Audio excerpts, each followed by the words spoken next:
I'll tell you what. The okay, I haven't ever really used the word, the adversary. Okay, but I don't really have any doubt that there is an adversary in this construct that we have found ourselves in. Now, what this adversary is, I've heard many different, you know, variations.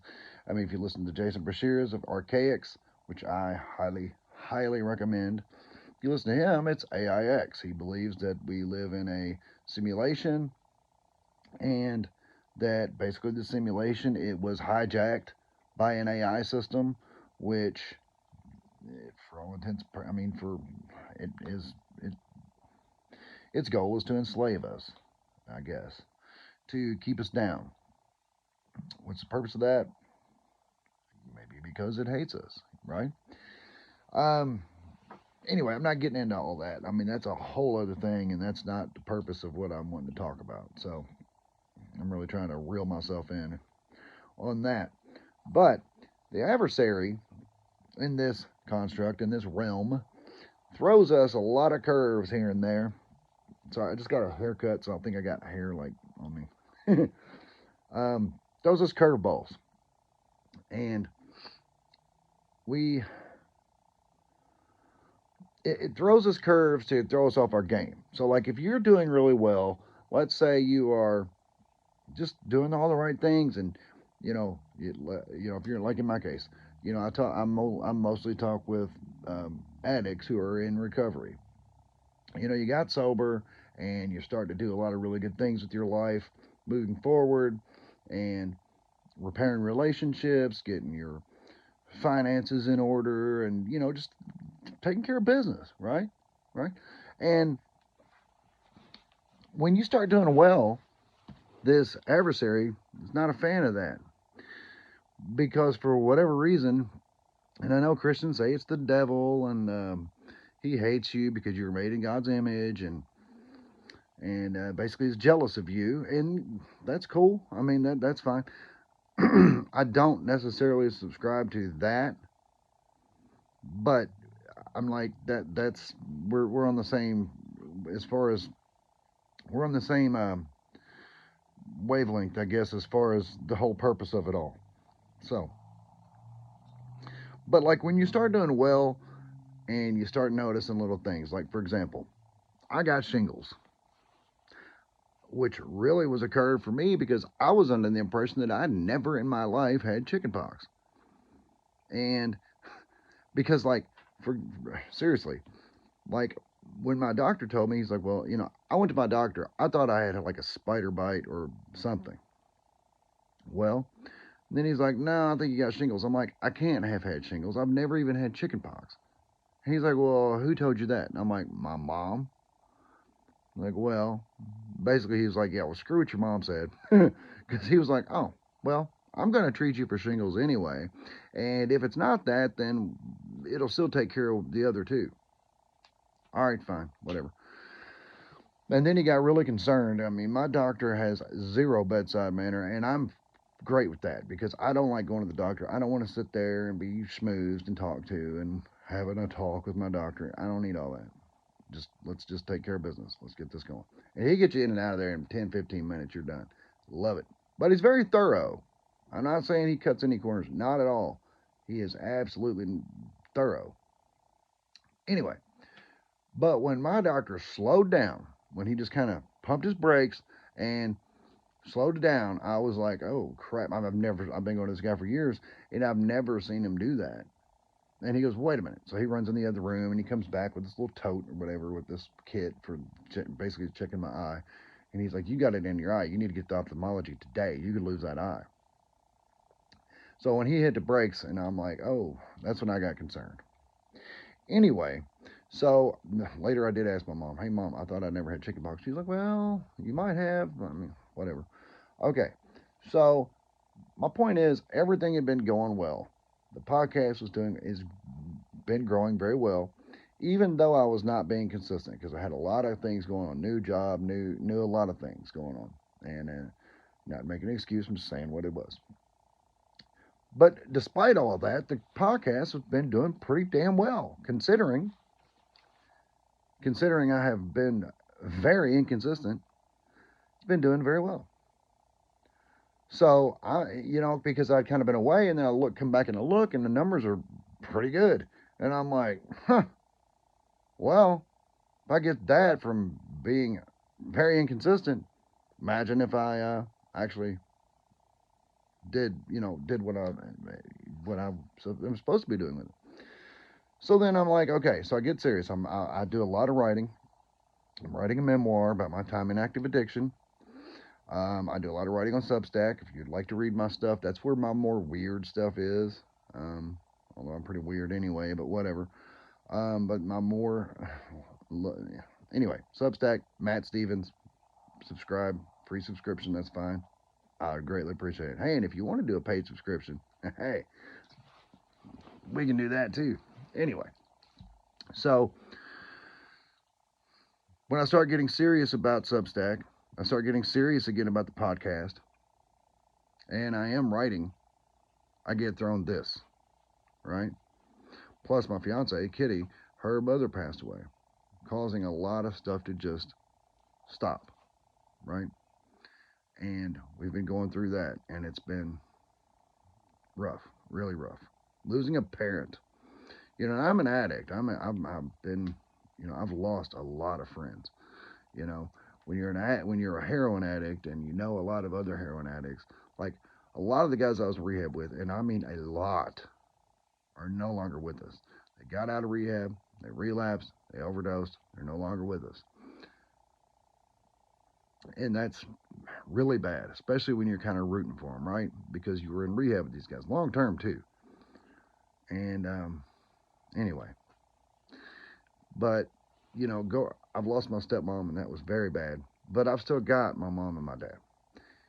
Kitty, on the other hand, that her mom's all she had, and it's been very rough. And so it's been a lot of things thrown at us all at once. The latest of which has been this here shingles in the eye at that. But whatever. So get to your point, Matt.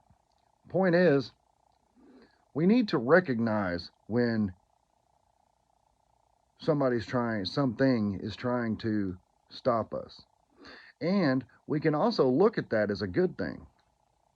Because if you're not doing good things, if you're not headed in the right direction, there's no reason to throw up roadblocks in your way.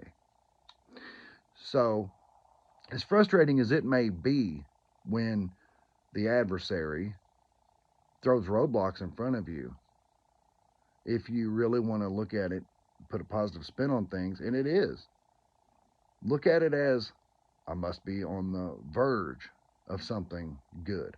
I must be doing the right things. I must be reaching someone. I must be making a difference. Something. Because if you were just sitting still, there would be no need to put a roadblock in front of you. There would be no need to do anything like that.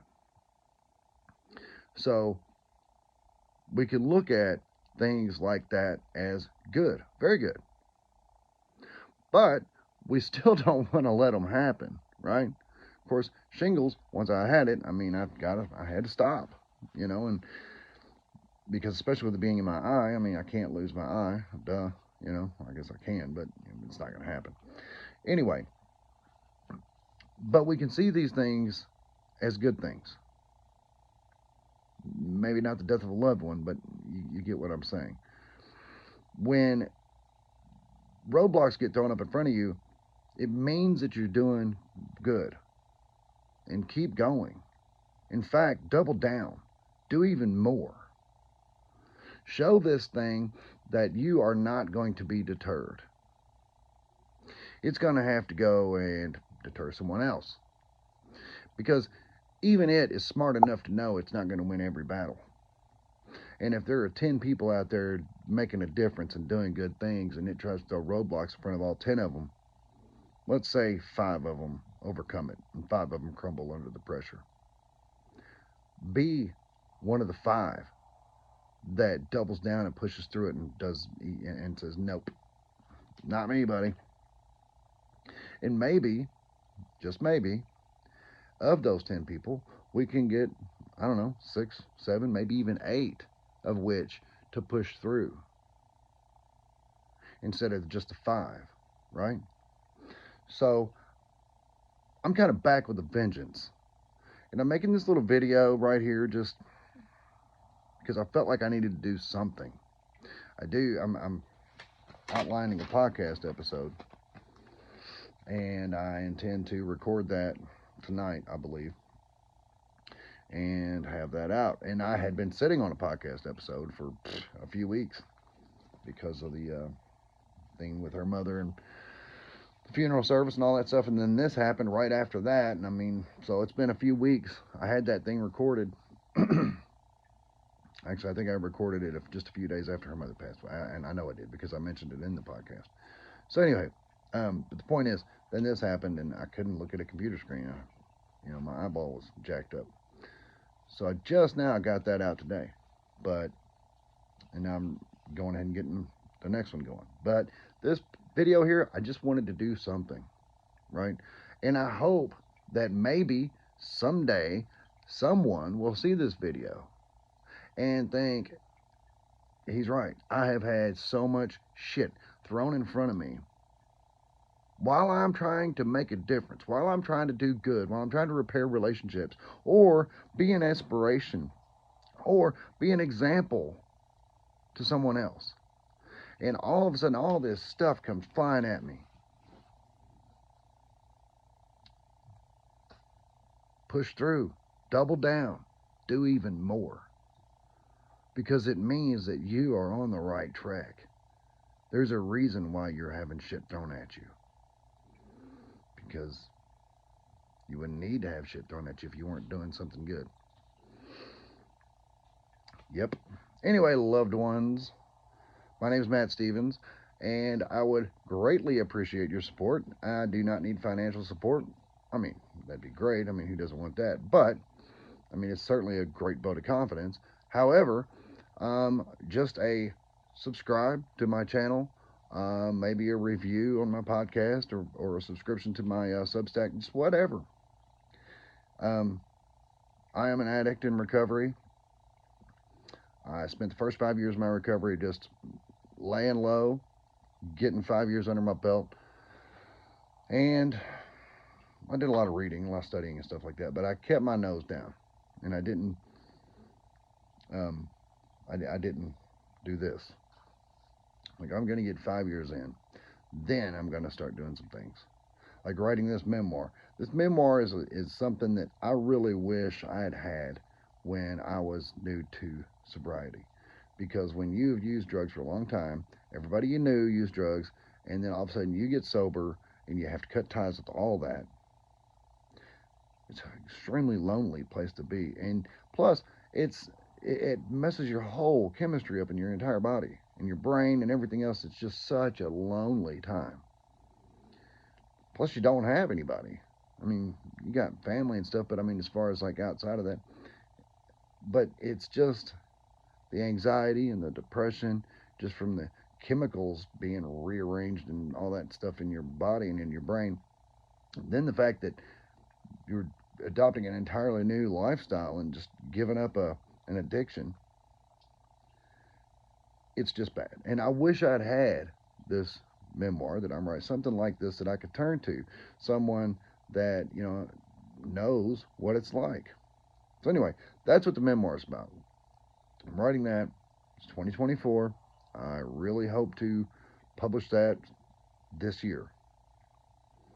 And what I do and what happens after that, I don't know. But yeah, that's what I got. Anyway, love you. I just thought that I needed to make this. I don't know why. Intuitively, I just did it. And if you're still watching, this was for you. Bye-bye.